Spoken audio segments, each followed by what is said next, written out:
Hey, welcome to Tim's Workshop. Today we're going to do a review of the GB Banggood Mini Welder. This one is the ZX7 200 Mini. Okay. It says 220 volt on the back. And it says 20 amp, 200 amp, 28 volts. All right. It's a DC inverter welder at 200 amps, 60% duty cycle. That's what it says, but we'll see. It's nice and small. It's light. Has a very small cord on it though, which I don't like. It's loose. There's no ground wire. These wires are way too light for 220. So what I did is I went and got a appliance cord that is 220. It's 12 gauge wire. I looked it up. This is the plug that is on welders, some welders. Let's see here. It's a 9-foot cord. I'm going to use 8 foot of it for this. The other end of it I'm going to use as a adapter plug to go from a 220 like 30 amp. Okay, outlet in a house and on a generator. Okay, I do have two generators. I have one that is a 5,500 watt, and then another one is 3,000 watt. So according to what I've been reading, I should be using the higher wattage one for welding. So we'll try it. But I got to be able to plug it in to the generator. 12 gauge, 20 amp. I wish it was like 30, but we'll try it at 20 amp. 250 volt cord. That's what it's rated for. All right. So we're going to do that. We're going to open the box up. We're going to put the new cord on, which also has a grounding. It's a 3-wire, okay, so it has a grounding cable on it that will be grounded to the unit. And then we'll have it wired in there. I ordered, well, I didn't order. I got all this stuff for free for Christmas. But it came with, these had to be bought separate. And somehow or another I got 2 of them. Each package comes with the welding end, where you put the rod in, and this one's a good one. It looks like, yeah. The grounding handle, I'm not sure how that's going to work. I might have to change that to something that's a little better.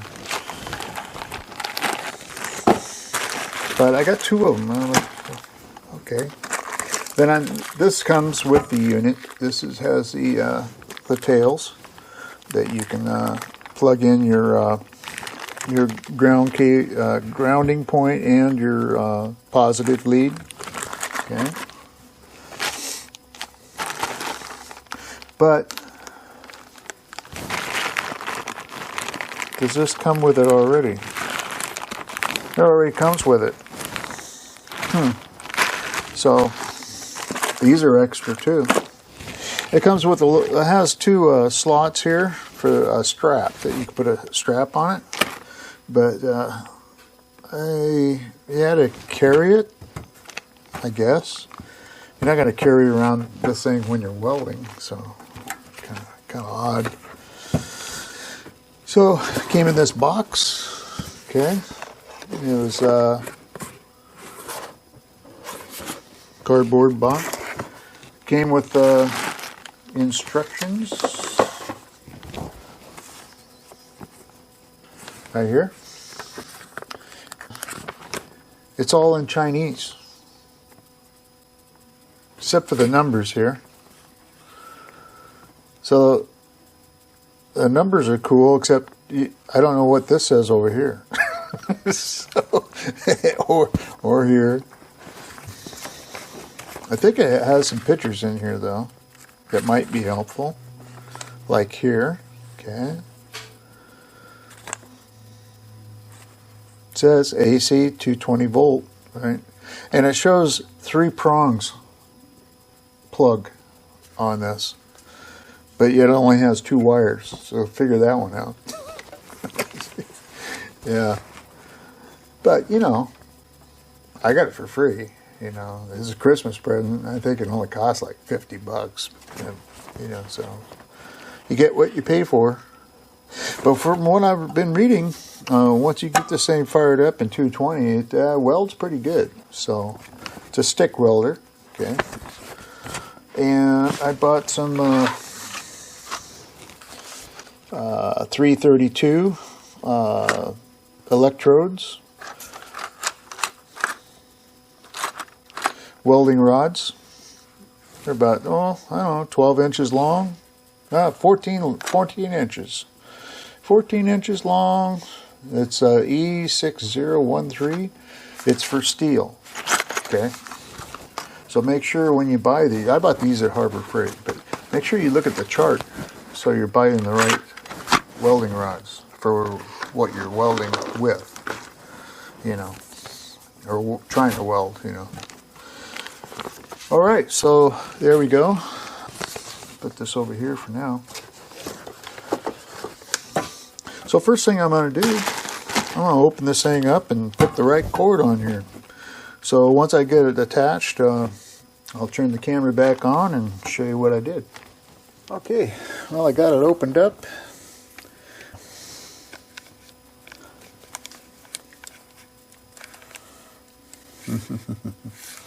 Yeah, so there's the 2 wires.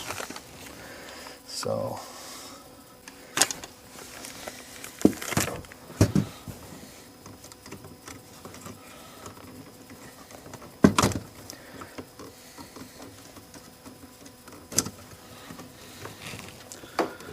there's that one.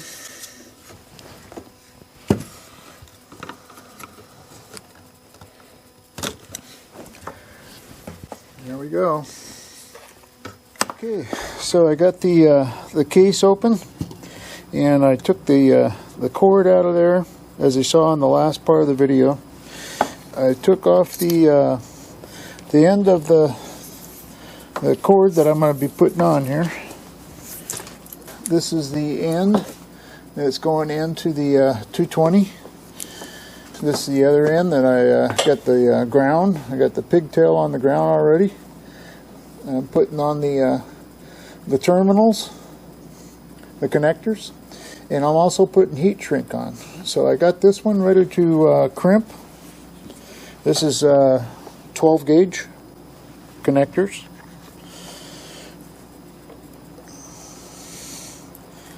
So let's get this on there.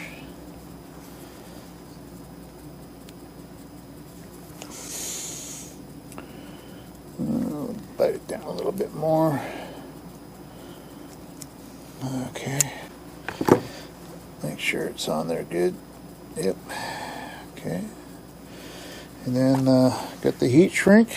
It's this is 3/8 inch heat shrink. I just cut off a little chunk of it that'll go over the top of this, but also over the top of the splice area. And that should be plenty strong. Alright, let's see what I do with my heat gun. The old Warrior from Harbor Freight.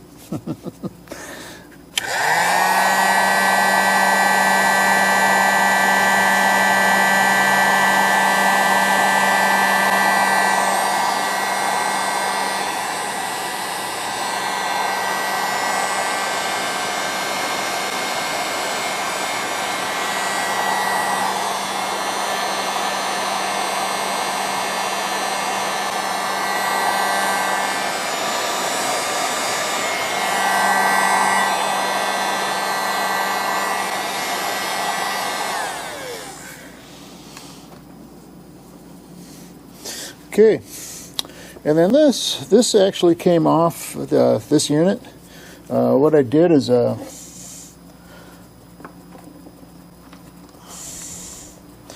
cut the cables off of this. I used a hacksaw and cut through it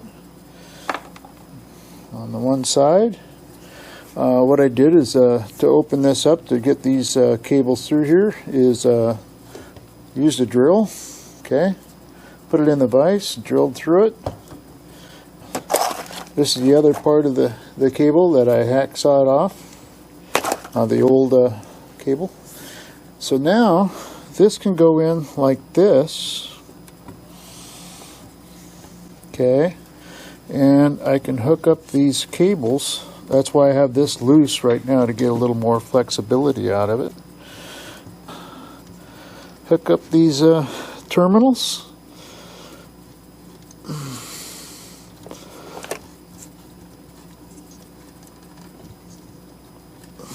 Okay, there's that one. Now I'll get this one on.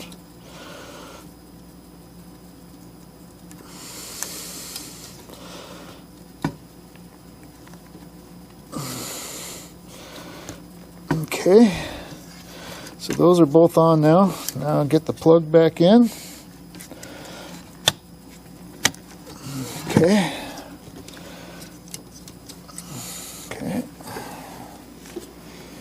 Now, I got my choice of this one or that one. I think I'll go, well, this one's not a silver screw, but I think I might have one. So what I'm going to do is take the paint off of this, clean this up, and then put that on, but with a silver screw. I could do it here, but that screw is I think I'll do it down here. Yeah, I think that would be better. It's got more of a loop. I got into the wire here on this cable, so I'm going to put some more heat shrink on this. Okay, and then we'll get the silver screw on there. We'll bond the area first before, and clean this, and bond both of them and slap it together. I think we'll be ready. I think what I'll do is I'll shoot some sealant in that, just to, you know, give it a little more grip. That actually came out pretty good. Alright, I need to get that, I guess that lower one is on. Okay, alright, I think that'll do it. Cool. So I decided not to use this or this. There was a spot behind here. I was able to drill a hole through here. Got this cleaned up, that cleaned up there. I got a screw that is silver that will work good. I think I'll use a couple washers to get a good bond on it. And I got enough room for a nut to go in behind, so I can get this down good and tight. All right, we got the ground on. Got the cables hooked up. The cord is 9 foot long, but I cut off a certain amount of it. Put the heat shrink on the ground. So that's how long it is. It's about 8 foot, so should be plenty. All right. So we got everything done. Oh, I got to put my heat shrink away. So we're ready to hook it up to some 220. Hook up the cables. Put on my new welding helmet I got. Get some metal. I got some angle iron. It should weld it pretty easy. I've seen videos on this where they're welding stuff that's like, geez, 3/8 of an inch thick. All right.